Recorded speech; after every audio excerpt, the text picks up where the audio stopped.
So yun guys, bali yan. Dito kami sa may Saragosa, Nueva Ecija. So yan guys yung gagawin namin sa kasalukuyan ng babaklas kami. So bali ito guys yung gagawin namin na bubong. Bali ito kahoy yung pinaka process nito. So ito ay papalitan namin ng long span. Itong yero niya medyo luma na kasi pati yung mga yung sa may gutter hindi na namin papalitan yan. Bali pipinturahan na lang namin ng kakulay niya. Bali red. So ito lahat yan guys, babaklasin namin. Tatanggalin namin yan at papalitan namin ng long span. Yan, kalakuyang binabaklas namin. Yan, medyo may kalakihan kasi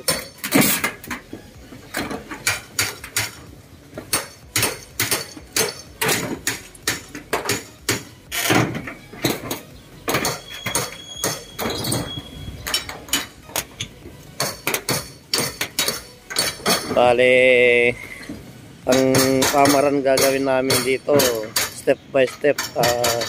Hindi namin minsanang babaklasin ito. Bale isang side muna yung babaklasin namin para in case man na umulan madali namin malagyan ng yero. So ayan, babaklas muna kami ng isang side baba hanggang sa taas sabay kapit ng yero.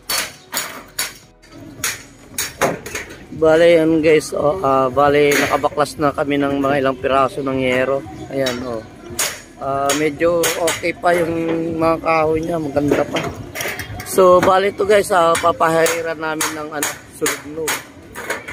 So yan bale lilinisin namin yan bago namin papatungan ng yero. Yan grabe ang dumi. Ayan grabe yung dumi. So ayan, bale ang gagawin namin dyan step by step. Pag na-dinis namin to at napahiran ng solid gnome, yeyeroon na namin kagad.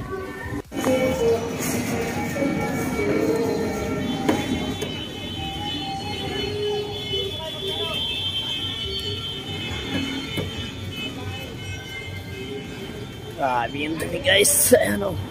Ayan wala silang puti. Ayan guys, linilinis namin bago namin malatagan ng long span na yero.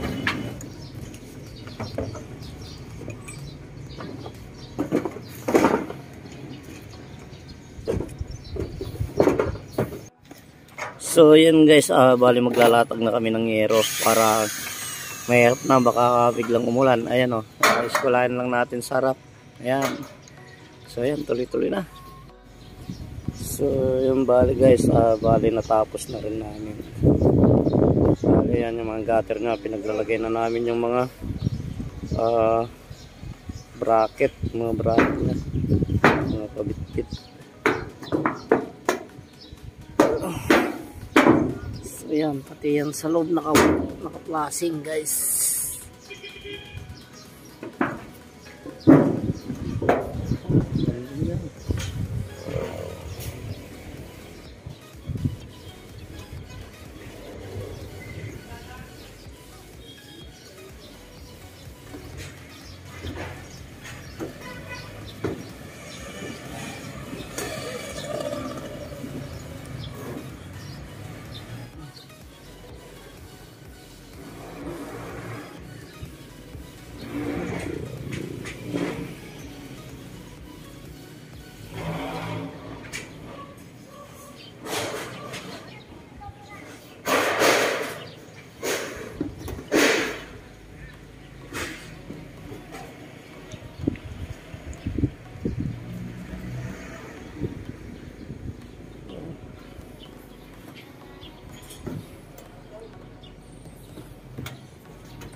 Pati yung mga ridge roll, bali nilagyan na rin namin ng mga bulkasil kasi mga dugtungan yan para sure na papasok yung tubig.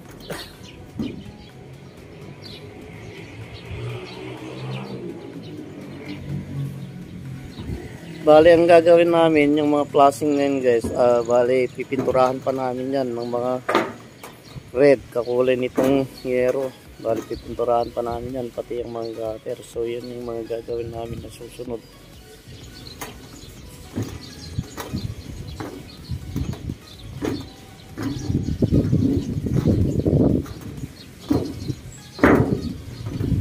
Bale, yan guys, yung pinakahubang yan na may kitchen, pipinturahan pa namin yan. Lumang yero. Pati yung gutter, malaglag na. Bale, ayusin natin na. Ayan. Bale, pintura. Bukas, pintura na kami. So, ganyan guys, magpalit ng yero sa kahoy. Ganyan magpalit. Bale, step by step ang paggawa, hindi minsanan nabubuksan kasi nga may kisame yan. So ayan, at pasalamat kami guys sa hindi ulan. So bale yan, 2 araw namin ginawa. So bale yan guys, pininturahan na namin lahat, mga gutter, mga flashing.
So yan guys, lahat ng mga flashing pinagpipinturahan na namin. So yan, isa na siyang kulay.